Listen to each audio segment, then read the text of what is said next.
Hello,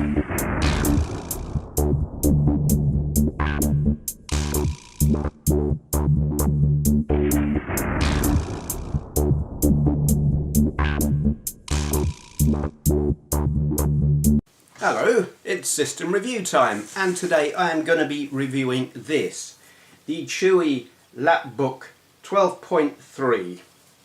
Before I start, an explanation regarding what this video is going to be like, because while I know my subscribers know exactly what to expect from my reviews, I am also aware that these hardware reviews bring in other viewers who have certain expectations from hardware reviews and are maybe disappointed with what they find because they're looking for stats and specs and technical stuff that, well, I don't do because I don't care really.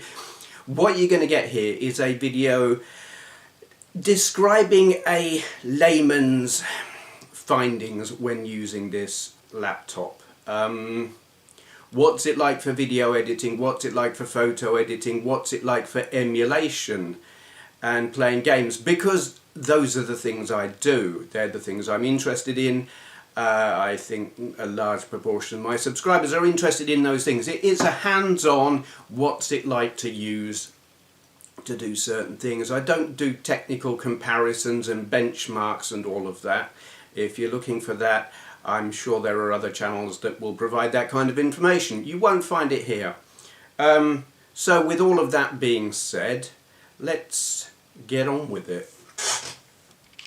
Okay, here is the Chuwi LapBook 12.3. I will quickly read out a few specifications. This is like take two. I just did a thing where I read out all of the specs and bored myself rigid, so I'm not doing that. It's running Windows 10 64-bit, I think they're all 64-bit now, aren't they? Processor is an Intel Celeron N3450 quad-core 1.1 GHz, boosting up to 2.2.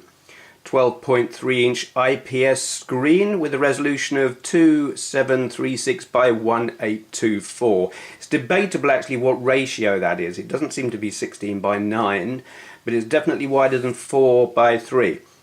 6 GB of DDR3 RAM, which is nice because on this kind of thing in this price range you would expect about 4, so that's cool. However, 64 GB eMMC internal storage, which is not a lot, especially after the operating system is taken into account. Bluetooth 4.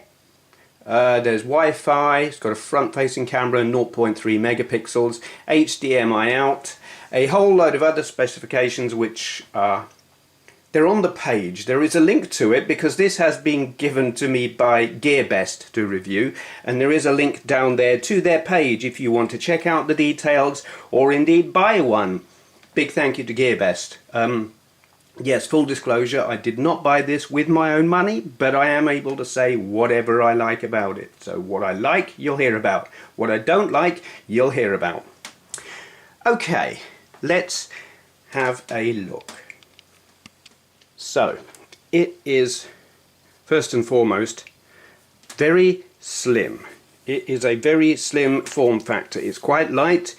It is made of metal, apparently. I really struggle to tell metal from plastic on things like this, but I have been advised by a couple of people to lick it. Touch your tongue against it. Metal is colder and kind of has a more sharp, tingly sensation than plastic, allegedly. I did this. I have licked this laptop thing. Yeah, I think it is metal, front, top and bottom. It is hard to tell, but whatever, it's very nice. It's very nicely put together. So what do we have on here? There is your 3.5-inch power input. There's a little LED next to it that tells you when it's charging or fully charged. That will be red when it's charging and blue when it's charged. USB 3, HDMI, not sure what that is. On the other side we have micro SD card. That's important, you really need that because, like I said, the internal storage on this is quite limited. Headphone socket, USB 2, and that, it took me a while to work out what that was. It is a do they call it a Kingston lock?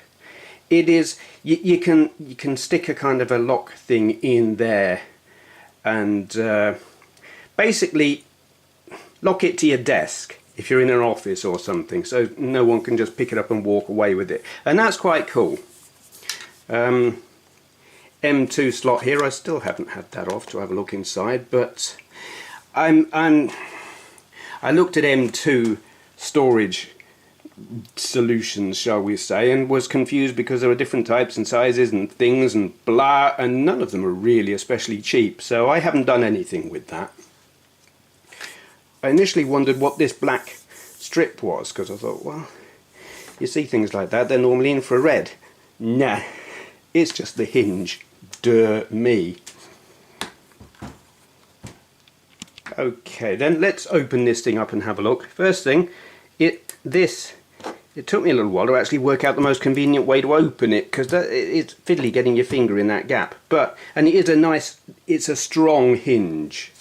There's no, your screen isn't going to be flapping about and falling down and stuff like that. But of course that makes opening it takes a little bit of figuring the best way to do it. But anyway, it is a kind of, I don't know if you'd call that chiclet, old school.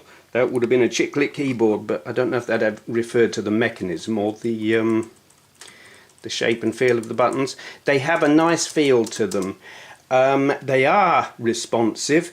I think I need to get used to typing with this because it is different from my workhorse PC. So sometimes I found myself thinking I've pushed the button and finding I actually haven't. I think that is more me than the keyboard. The touchpad, there are very few things on this laptop that I don't like, but I don't like this. And again, I'm not sure if it's me or the pad itself.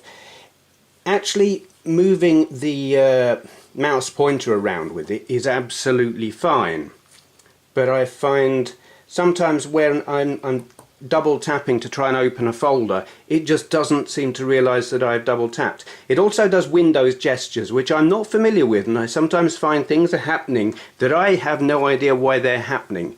It's responding to something I've done, or I'm maybe trying to move my mouse over to the right and all of a sudden something weird happens.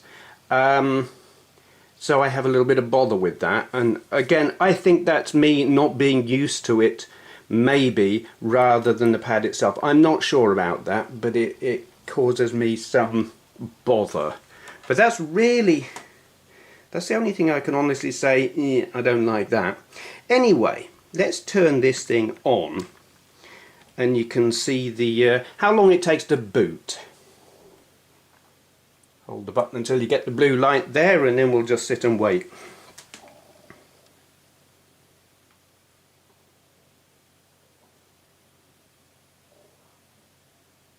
Nice here, isn't it? Do you come here often? I would hope not. It's actually kind of untidy, but you can't see in here, and that's a good thing. There we go.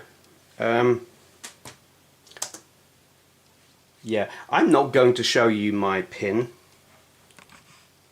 Here, look at my wall.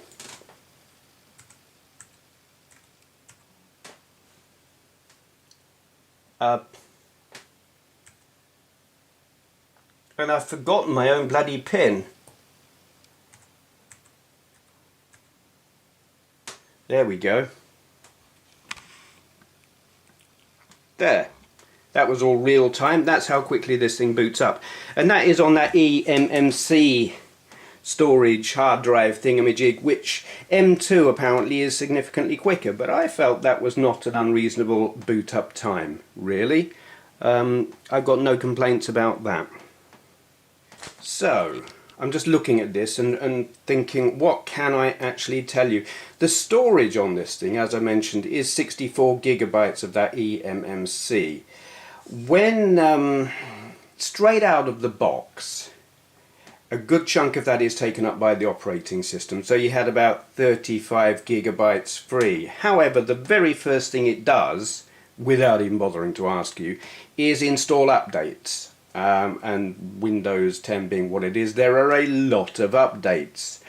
And by the time it had done updating, which took several hours because Windows, and then after I had installed Chrome, I forgot to check how much free space I had before installing Chrome. So with updates and Chrome, but nothing else, I was down to 21.6 gigabytes of storage, which is not an awful lot. Since then, I have installed Photoshop. This is just on my boot drive. Let's empty the recycle bin. Having installed Chrome, Firefox, Movie Studio Platinum 13, Photoshop CS6, Adobe DNG Converter, VLC Media Player, and WinRAR. They are pretty much the only things I've got on my C drive. Here, oh, and Kaspersky antivirus. We are down to 14.4 gigabytes of free space. So you do have to be careful if you're not going to add that M2 drive. Your main apps that you want on your C drive, you kind of need to be I think cautious, you know, frugal, shall we say. I've got a micro SD card in here which I'm putting all of my ROMs and emulators and really anything that I don't think is kind of system critical onto the micro SD. I don't think that is a good way to run or store things like that that are going to be accessed a lot. I don't know about the longevity of micro SD cards, but I'm not faffing about with an M2 thing because I look at them and I think I don't know what I'm doing with that. But there you are. So, what's it actually like to use? Pretty good, I'll be honest. Let's Photoshop. I had a problem with Photoshop. Yeah, okay, go on. Some of you will have seen my Chuwi High 13 review, and I ran Photoshop on that, and I had a problem in that the screen was such a high resolution that the icons on Photoshop were just so damn small I couldn't do anything with them. And this, I don't know if you're going to be able to see. Focus, damn you. Yeah. They are very, very small on here, and this is not a fault of the laptop. This is not Chuwi's fault. This is Adobe not updating their older versions of Photoshop so that they will run effectively on high resolution screens, which this has. It's pretty high res. This is just about usable. It wouldn't, with the High 13 tablet, it was not usable as a tablet because you just, with a touch screen, you didn't have enough accuracy. But with a mouse pointer here, you can at least, if you can see them, my eyes are not great, but I can see them, it's usable. It's just a little fiddly. It definitely has the processing power necessary, and the way you can tell that is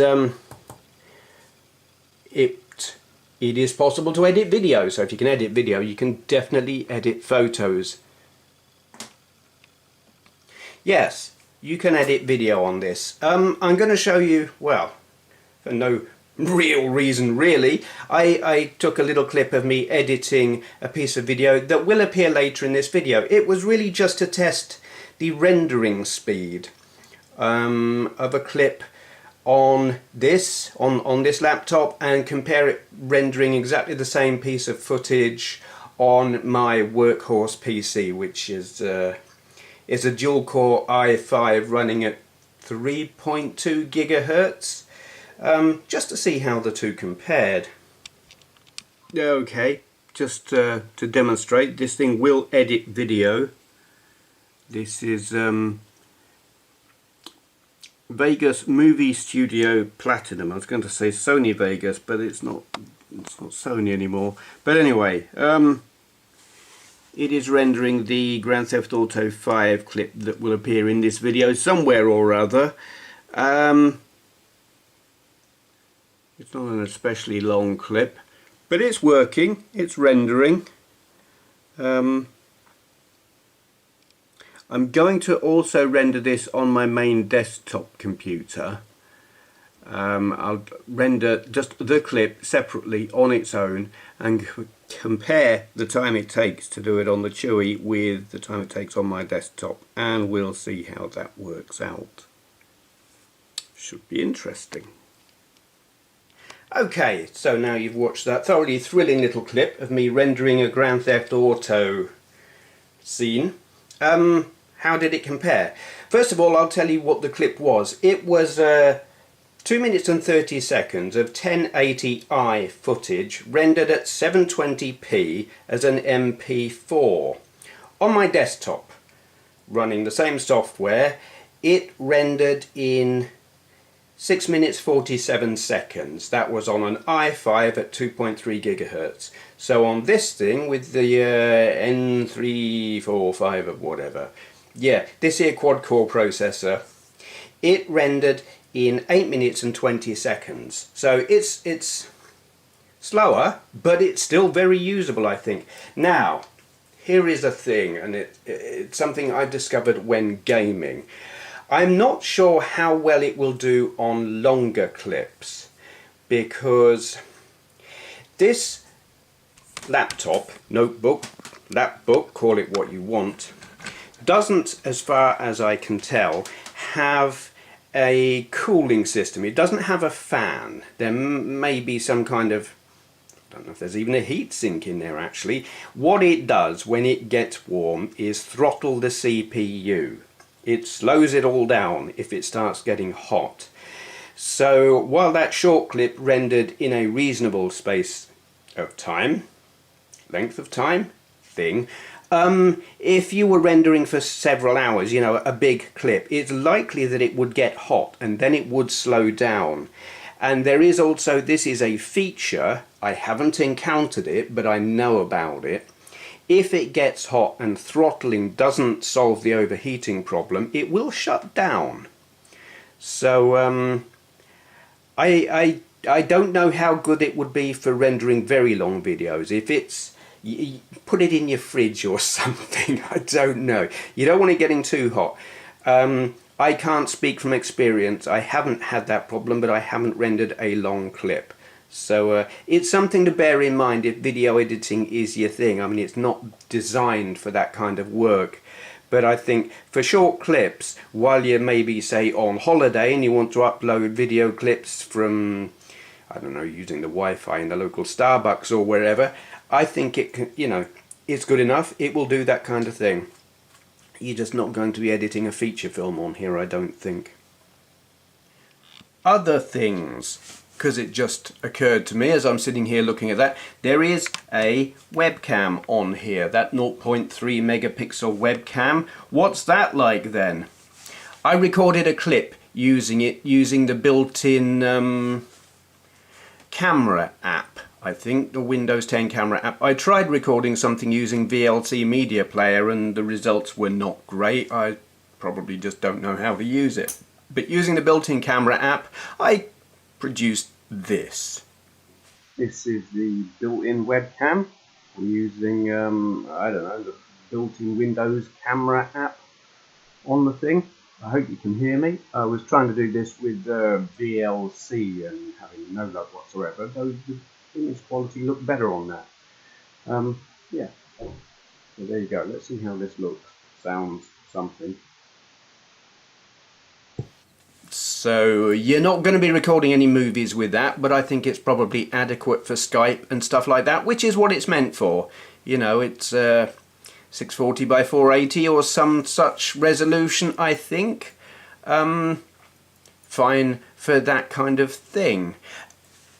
Okay then, so this being a gaming, and more specifically a retro gaming channel, a lot of my viewers will be interested in what this thing performs like at gaming and emulation. So let's have a look at that. I've installed quite a few emulators on here. I'm not going to show you all of them. I mean, things like the Mega Drive and the NES and the SNES, you know they're going to work no problem. What about if you try and push it? How well does it perform then? I will show you. Let's start with... We'll start with MAME. I'll do a bit of editing and clip out the loading sequences and stuff. So this is Dodonpachi. It's a pretty good demonstration of a game that requires a bit of oomph to play at a decent speed, so we'll give it a go. I suck at this, but who cares? I like the game. I'm not going to play for very long, it's just to give you the opportunity to see that it can... I don't know what full speed looks like on this, or if this is full speed. I've had it playing slowly on other systems and didn't realise that it was slow. I perhaps just survived a bit longer than I might normally have expected to. But that seems pretty quick and playable to me, and there I've died already. Okay.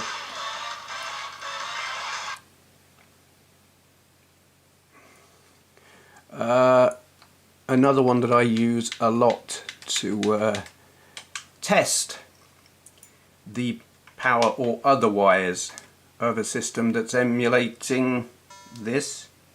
I can't put a sentence together. Okay, this is Cruising USA. Let's have a bit more audio volume. The thing with this game, it looks nice, but when you haven't got quite enough oomph, the audio echoes, it repeats. If you get a piece of spoken audio, a sample, it repeats. Let's just see if we can get a bit that you can hear. You can hear it when I'm hitting things, it goes clunk clunk.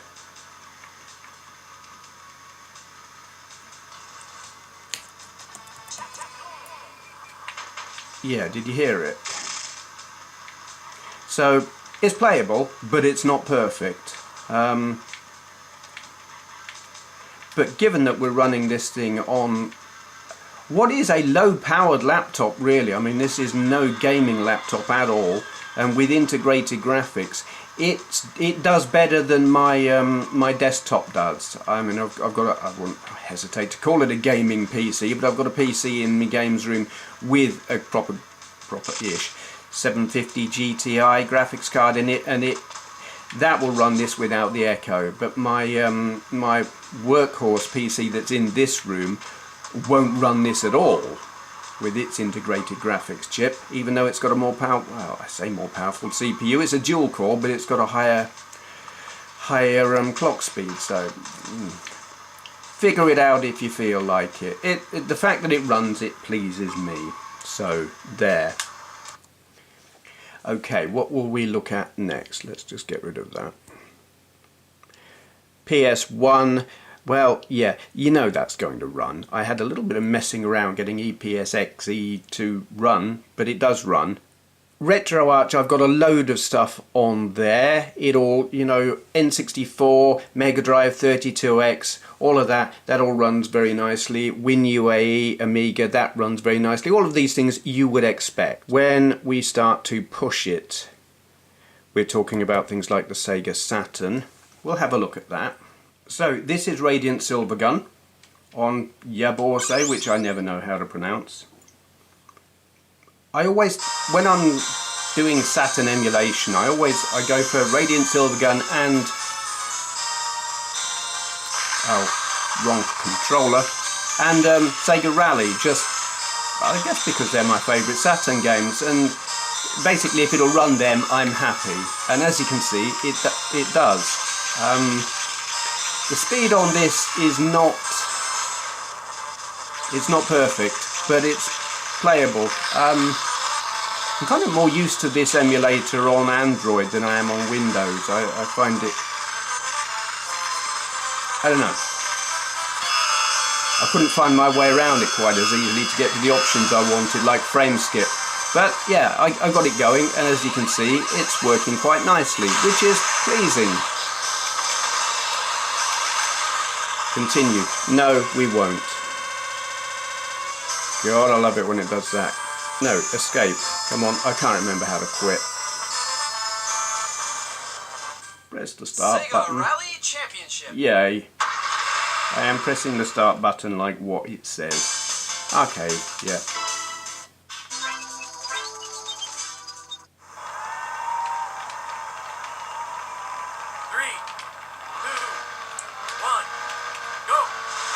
There we go.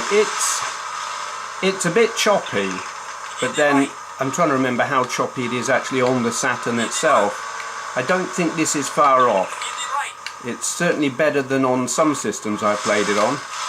It's not getting that scenery breaking up thing that I've seen on some emulators or versions of this emulator, in fact, where you can kind of see through the track ahead of you. This is doing quite nicely. I would say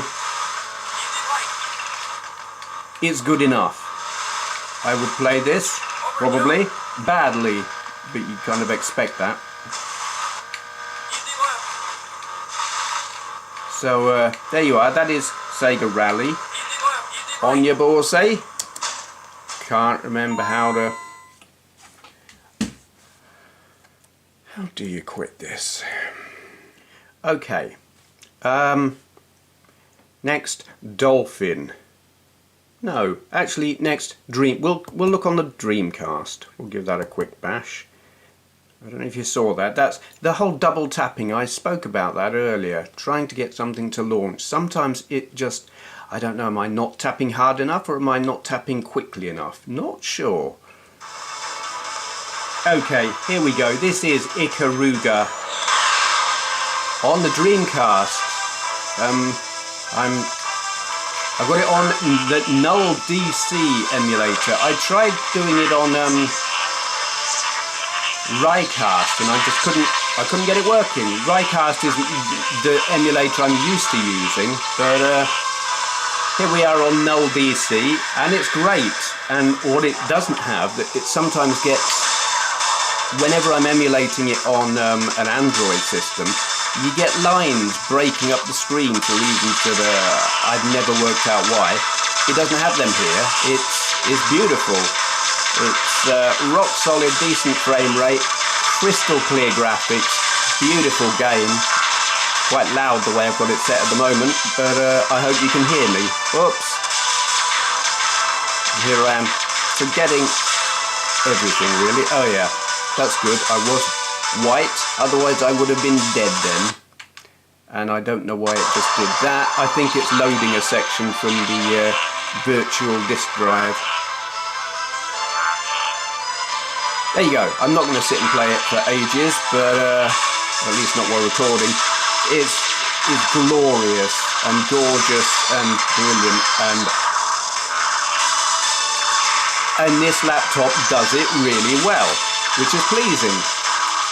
Okay. Right then, Dolphin, the, come on now. Do you see what I mean? Double tap, will it load?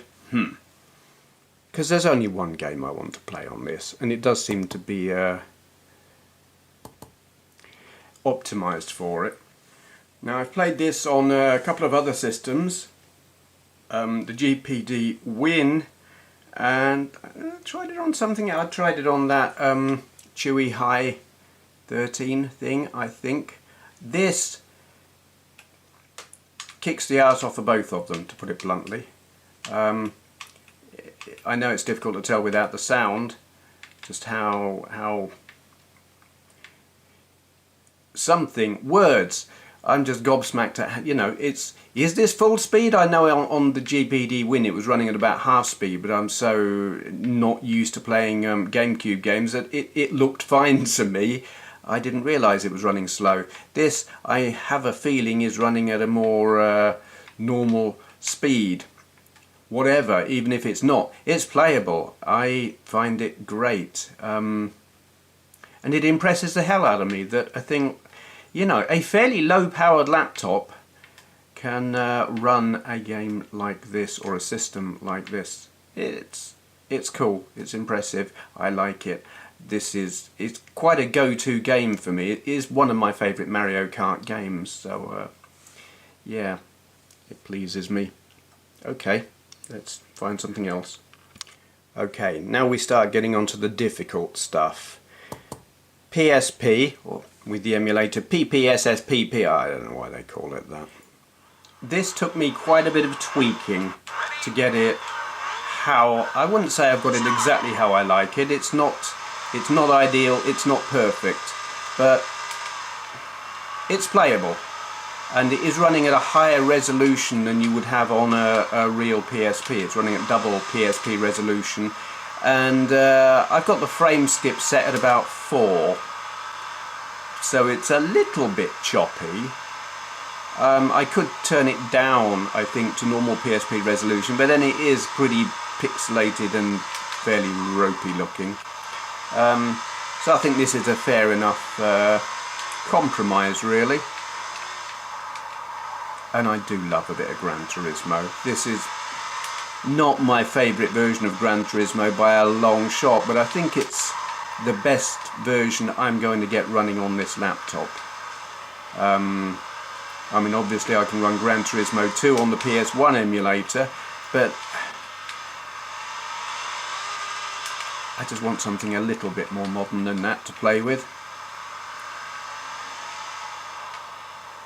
There we go. Anyway, that's the PSP emulator. I haven't actually got any other games for it on here at the moment. I want Space Invaders Extreme, but I'll do that at a later date. Right, now we get to really what it can't do. This is a bit beyond what this system is capable of. It's the PS2 emulator. If I can, come on, boot, there. I'm not even going to try for full screen because even in this window I've got a speed indicator thingy there, and it's showing 57, 60, 62, back to 50, whatever.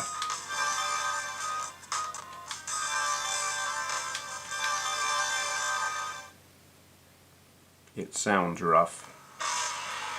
Yeah.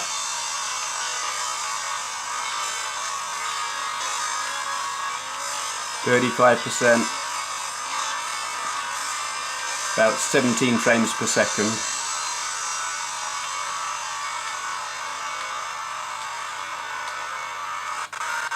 Oh.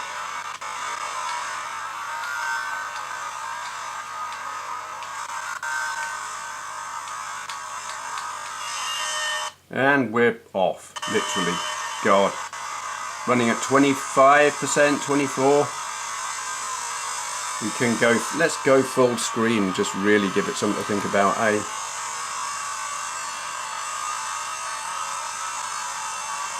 So, technically speaking, it works.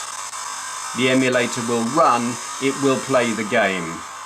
But it's playing the game at 30% of full speed at best. And it will get slower and stuff, because you remember what I was saying about the CPU?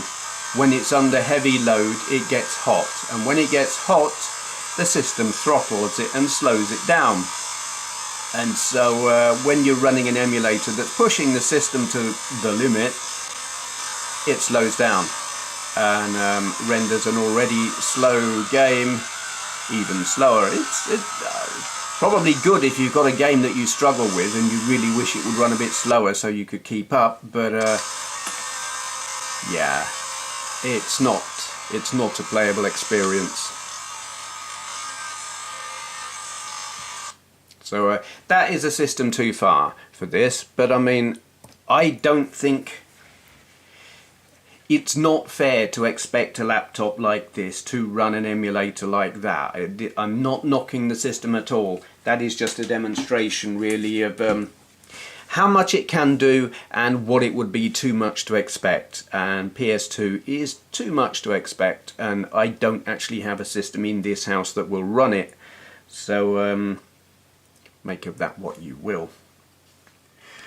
Okay, that's the emulation side of it out of the way. What about native PC gaming?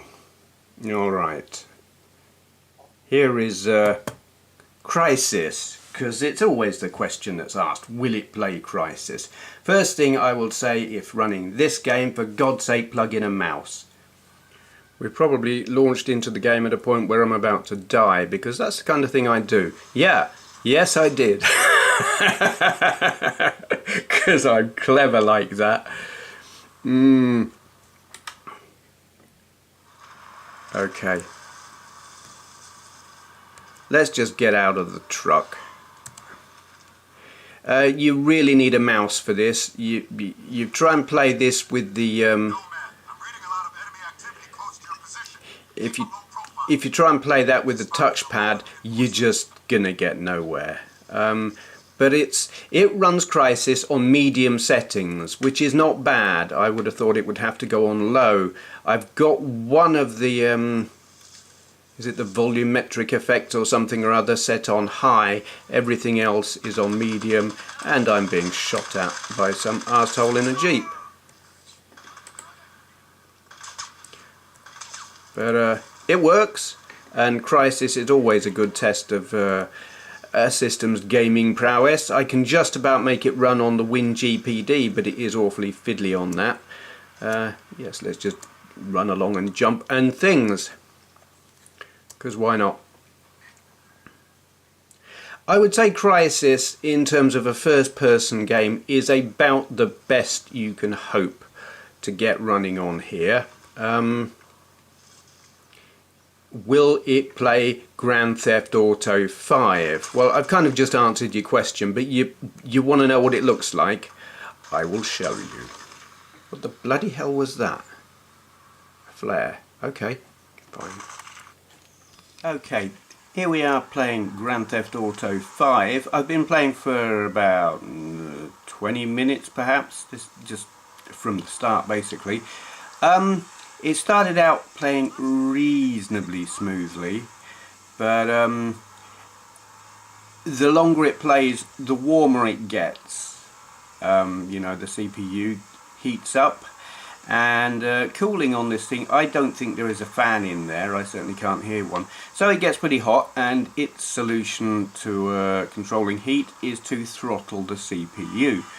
So the more frantic the gameplay, and the longer you play it, the hotter it gets, and the more it throttles until you get a frame rate like you're seeing here, and sometimes worse.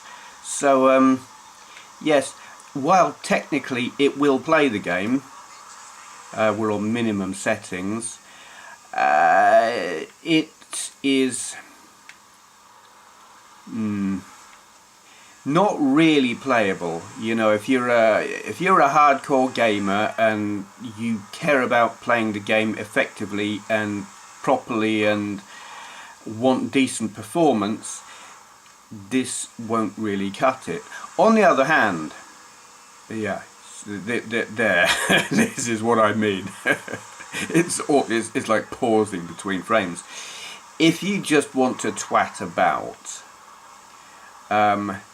it will let you do that. You know, if you're not trying to make progress in the game, you just, oh god. Yeah, maybe then it's not entirely worth bothering, to be honest. It will do it badly, so you can see what it looks like, but not much else. And given that this takes up nearly 70 gigabytes and storage on this thing is at an absolute premium, Grand Theft Auto 5, no, I wouldn't recommend trying to play that on it. It's not gonna work for you in terms of performance versus storage. No, not really. Pity. So, it runs games. What about battery life? Here we are. It's at 63% at the moment, and it's kind of assessing the life it expects to get out of it based on having just played Crysis, and it reckons it could keep going doing that for 1 hour and 40 minutes with that kind of usage. Which from 60%, in general use. I mean, I've only been using this thing for a couple of days, so I haven't thoroughly tested what will last how long, but my best estimate, I would say, for general use, bit of word processing, bit of browsing, bit of light gaming, some not too intensive emulation, that kind of thing, average use, you could expect between 5 and 7 hours out of this, I think. I don't think that would be an unreasonable estimate. For more heavy gaming, I reckon you could probably get 4 hours out of it.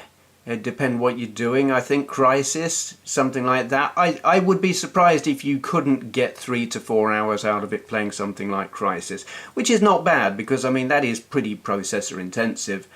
Yeah, not unreasonable, I think. So the battery, it's not outstanding, but it's not bad, and it does charge quite quickly, which is good. I haven't tested exactly how long it takes to charge, but I mean, I've heard quotes of 2 hours. I can't confirm that, but if it was, I would say that's pretty impressive. I do know it most certainly doesn't take all night like my old netbook used to. So, final conclusion then. What do I think of this? I'll tell you what, I really like it. I think it is a very cool piece of kit. It's got a lot of things on it that I think are really good. The screen is gorgeous. It's high resolution. It's nice and bright. I have heard a few, I don't know if I would call them complaints. The brightness on it, you've got like 4 settings and it goes up to about 75%, and then the difference between 75% and 100% is you can't tell the difference. Do I care about that? No, not in the slightest. It goes, you know, you can have it bright, you can have it dim. Who cares what percentage you're going to call it? Things that I actually dislike, I don't like the touchpad. I'm struggling with that. I don't know if that's me or the touchpad, but you know, mice are a thing. If it becomes a problem, I'll just plug a mouse in. Largely it's just a minor irritation from time to time. Occasionally I struggle with, I think I've pressed a key and I haven't. Again, I think that's me. I don't think that's the keyboard.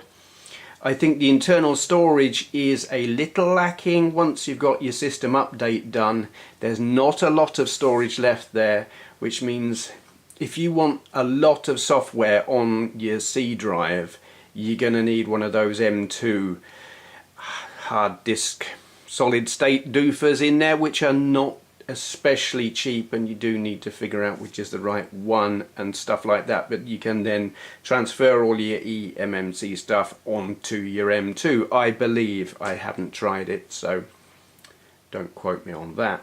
But storage and touchpad aside, I think this is fantastic.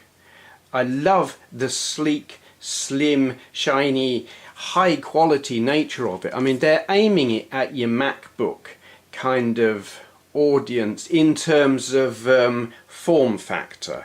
Performance, probably not so much, but I mean 6 gig of RAM is impressive, because normally on budget systems you're looking at 4. The fact that it's got 6 I think makes a lot of difference to the performance. And the performance is not bad. You know, that's a low-end CPU, and it has to be because of heat. I don't think they're just being cheap. You can't have a high-powered CPU in a thing like this with no fan. And the lack of a fan and the lack of a physical hard drive compared to a solid-state one means that battery life is pretty decent out of what is probably not a huge battery, given that it's so slim. Yes, there are compromises, partly due to cost, but I think mostly due to form factor and size and lightness and stuff, blah. And I think they're good. They have found a good balance. It does impress me. I do like it. I'm just looking at the...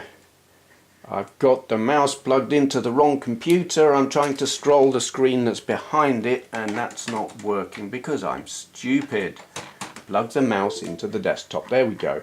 I'm looking at the current price of it. It's just a smidge under £250 right now. It says that's a flash sale price. I don't know what that'll be outside of the flash sale, But I'm not familiar with what laptops cost these days, and it's hard for me to be objective because, as I said, I didn't pay for this with my own money. But given the price of MacBooks, well, they're like way over the £1,000 mark, and you can get laptops that are cheaper. You can get laptops that are more powerful, but this is the thing, it's an ultra portable and they cost more. It seems like a fair enough price to me, but as I said, I can't be objective because I didn't pay for it. But overall, I think they've got a very good balance here. It impresses me, I like it, and I'll tell you how much I like it when I get sent things to test. So if using it while not testing it is the ultimate test, then I think this passes that test. I found it very enjoyable to use. Minor irritation with the touchpad aside, there's not much I don't like about this. It does impress me. So great big thank you to Tony at GearBest for sending me this to test. That's all getting a bit of a mouthful, you know. Links down below, down there somewhere, to the GearBest website where you can read more about this or buy one if you want to. Yeah. So thank you for watching. So I said, you can just stick that joystick right up your... Oh, hello.